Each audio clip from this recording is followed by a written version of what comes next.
دوستوں معمول کے مطابق صبح کے مقدمات کی تیاری جاری ہے۔ تو اس وقت میں نے سوچا کہ ایک کیس کے حالات و واقعات آپ سے ڈسکس کیے جائیں۔ وہ بڑی مفید معلومات ہیں اور ہر شخص کو ان کا علم ہونا چاہیے۔ تو میرے ایک کلائنٹ میرے پاس تشریف لائے اور انہوں نے میرے ساتھ اپنا معاملہ ڈسکس کیا کہ کوئی 5 سال قبل ان کی شادی ہوئی اور انہیں خدا نے بیٹی جیسی رحمت سے نوازا، جس کی عمر کوئی اباؤٹ آپ 4 ساڑھے 4 سال کہہ سکتے ہیں اس وقت اس کی عمر ہے، مگر بدقسمتی سے میاں بیوی کے درمیان نباہ نہ ہو سکا اور اس خاتون نے ان سے طلاق لے لی۔ اب ان کے معاملے میں وہ خاتون بطور باپ ان سے بچی کا خرچہ مانگ رہی ہے اور یہ کہہ رہے ہیں کہ بچی سے ملاقات کروائی جائے، اور اس ماں بچی کے ساتھ باپ کی ملاقات کروانے سے گریزاں ہیں، اور اس سلسلے میں انہوں نے کیسز فائل کر رکھے ہیں جو کہ زیر سماعت ہیں۔ مگر اس میں ایک اور امپورٹنٹ بات یہ ہے کہ وہ ماں ایک مختلف ضلع میں رہتی ہے اپنے میکے میں، اور وہیں پہ کیس چل رہے ہیں، چونکہ یہ بھی آپ کو پتہ ہونا چاہیے کہ جہاں پر ماں کی یا نابالغ کی رہائش ہے، کیسز وہیں پہ چلیں گے۔ باپ کو مقدمات کی پیروی کے لیے اس ڈسٹرکٹ میں جانا پڑے گا جہاں پر ماں رہائش پذیر ہے یا جہاں پر نابالغ رہائش پذیر ہے، اور نہ کہ مقدمات اس ضلع میں چلیں جہاں پہ باپ رہتا ہے۔ تو چونکہ یہ اس ڈسٹرکٹ میں جاتے ہیں اور وہاں پہ اپنے مقدمات کی پیروی کرتے ہیں، اور انہوں نے اپنی بیٹی کی کسٹڈی پٹیشن، مطلب بیٹی سے کہ بیٹی ان کے حوالے کی جائے، اس کا مقدمہ انہوں نے کر رکھا ہے۔ گارڈین اینڈ وارڈ ایکٹ کے تحت یہ مقدمات کیے جاتے ہیں گارڈین جج کے پاس۔ تو گارڈین جج کو قانون بڑا واضح ہے اس کے اختیارات کے بارے میں کہ اس نے ماں اور باپ کی خواہش نہیں دیکھنی، بلکہ اس نے ویلفیئر آف دا چائلڈ، ایک بچے کی بہتری اور اس کے بہتر مستقبل کو سامنے رکھنا ہے۔ تو بہرحال اسی مقدمے میں انہوں نے درخواست گزار رکھی ہے کہ مین وائل میری بیٹی کے ساتھ میری ملاقات کروائی جائے۔ تو جج صاحب نے وہاں پہ آرڈر فرمایا کہ ان کو ہر 15 دن بعد 5 گھنٹے کے لیے عدالتی پریمیسز کے اندر، مطلب عدالت کے اندر ہی 5 گھنٹے کے لیے ان کی ملاقات کروائی جائے گی۔ مطلب وہ 5 گھنٹے کے لیے عدالت کے اندر بچی ان کے ہینڈ اوور ہوگی، اور اس 5 گھنٹے کے لیے جہاں بھی بیٹی کو لے کر کے جائیں، اس کے بعد انہیں ودن 5 آورز وہ بچی واپس ماں کے حوالے کرنا ہوگی۔ تو یہ صاحب بیٹی کی ملاقات کے لیے نہ گئے، چونکہ جی مجھے 5 گھنٹے ملے ہیں تو میں ملاقات کے لیے کیوں جاؤں۔ اب میں نے جو ان کو بتایا کہ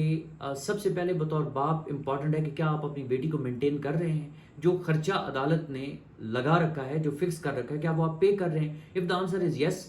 تو یہ آپ کا حق ہے کہ آپ اپنی بیٹی کے ساتھ ملاقات کریں۔ اور اگر عدالت نے صرف آپ کو 5 گھنٹے دیے ہیں تو آپ پہلے تو ان سے فائدہ اٹھائیے، آپ ریگولر جیسا کہ عدالت نے آپ کا شیڈیول مقرر کیا ہے آپ اس کے مطابق اپنی بیٹی سے ملاقات کریں۔ اور سیکنڈلی جو بہت امپورٹنٹ ہے، آپ اس آرڈر کو بھی آگے سیل کر سکتے ہیں اور ایک نئی درخواست اس کی عدالت میں گزار سکتے ہیں کہ 5 گھنٹے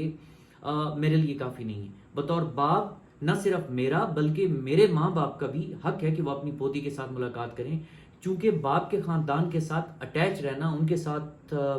بھی اپنی محبت اور قائم رکھنا اور ان سے شفقت حاصل کرنا، یہ بھی اس بچی کا بھی حق ہے اور ان گرینڈ پیرنٹس کا بھی حق ہے۔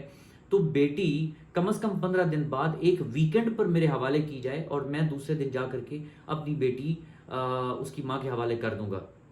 تو وہ اس بات پہ بڑے اطمینان میں تھے کہ یقیناً اب میں جاؤں گا اور میں اپنی بیٹی کے لیے یہ درخواست وہاں پہ گزاروں گا کہ وہ ہر 15 دن بعد یا کم از کم مہینے میں 1 یا 2 ویکنڈ ان کے حوالے کی جانی چاہیے۔ یہاں پر دوستو ایک بہت امپورٹنٹ بات ہے کہ جب میاں بیوی کی لڑائی ہوتی ہے تو وہ دشمنی کی حد تک چلی جاتی ہے، ان کے درمیان جو جذبات، اور حتیٰ کہ میں نے دیکھا کہ کپلز ایک دوسرے کی بنیادی ریسپیکٹ بھی نہیں کرتے۔ وہ کسی نے کہا تھا نا کہ جو ایک بالکل انسلٹنگ ان کا ایک دوسرے کے لیے رویہ ہو جاتا ہے، اور وہ دشمنی پر اتر آتے ہیں، اور اس کے لیے وہ کسی بھی حد تک جانے کو تیار ہے۔ مگر میں یہ سمجھتا ہوں کہ ماں باپ کے طور پر ان کو اپنے غصے، اپنی نفرتیں اور اپنی عداوتیں آگے بچوں کو نہیں دینی چاہیے۔ قانون یہ کہتا ہے کہ ماں یا باپ میں سے کسی ایک کے پاس اگر بچہ ہے اور وہ دوسرے اسپاؤس کو، یا مطلب باپ کے پاس بچہ ہے اور وہ ماں کو ایکسیس نہیں دے رہا، ماں کے پاس بچہ ہے تو وہ باپ کو نہیں ملنے دے رہی، تو اس کا مطلب یہ کہ وہ اپنے آپ کو ڈسکوالیفائی کر رہی ہے، وہ بچے کے دل و دماغ میں نفرت انجیکٹ کر رہی ہے۔ اگر باپ کے پاس ہے تو اس کو کوئی حق نہیں کہ وہ ماں کے خلاف نفرت انجیکٹ کرے بچے کے ذہن میں۔ اگر ماں کے پاس بچہ ہے تو اسے کوئی حق حاصل نہیں کہ وہ بچے کے ذہن کو زہر آلود کرے اپنے باپ کے خلاف یا اس کے خاندان کے خلاف۔ اور میں یہ سمجھتا ہوں یہ اس بچے کی ویلفیئر کے لیے، بچے کے حق میں بہت بہتر ہے۔ اب میاں بیوی کی جو نفرتیں ہیں وہ دیکھا تو مثل اشک نظر سے گرا دیا، اب میری تیری آنکھ میں عزت نہیں رہی. تو ایک دوسرے کی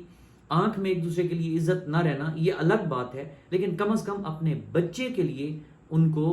احتیاط برتنی چاہیے، ایک دوسرے کی نفرتوں کو سائڈ پر رکھنا چاہیے، کیونکہ بچے کی پرورش کے لیے یہ بہت ضروری ہے. ادروائز اس کے اندر، اس کی شخصیت کے اندر ایسے فلاز رہ جائیں گے کہ وہ پھر کبھی بھی اپنے آپ کو اس کی شخصیت نارمل نہیں ہوگی. تو یہ جو آپ کا حق ہے قانوناً ماں باپ کا، کہ خدا نخواستہ اگر ان کے درمیان طلاق ہو گئی ہے، ان کے درمیان رشتہ برقرار نہیں رہا، یا ویسے ناراضگی ہو گئی ہے، تو نہ صرف اخلاقی طور پر وہ بچے کو ایک دوسرے سے ملوانے کے پابند ہیں اور ہونا چاہیے، بلکہ قانوناً بھی اس پاکستان کے قانون کے مطابق وہ پابند ہیں کہ وہ بچے کو ملاقات کروائیں. تو یہ میرا خیال ہے کہ یہ معلومات آپ کے لیے کافی مفید ہوں گی. Thank you.